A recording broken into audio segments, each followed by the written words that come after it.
Asim. Sarap.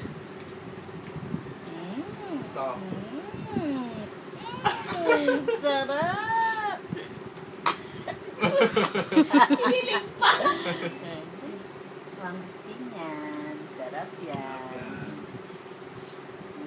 Ito na makain. Dati.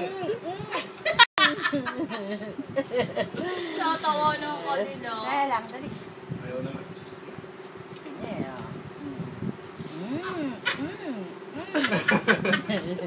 Ay, tawa naman. Mana?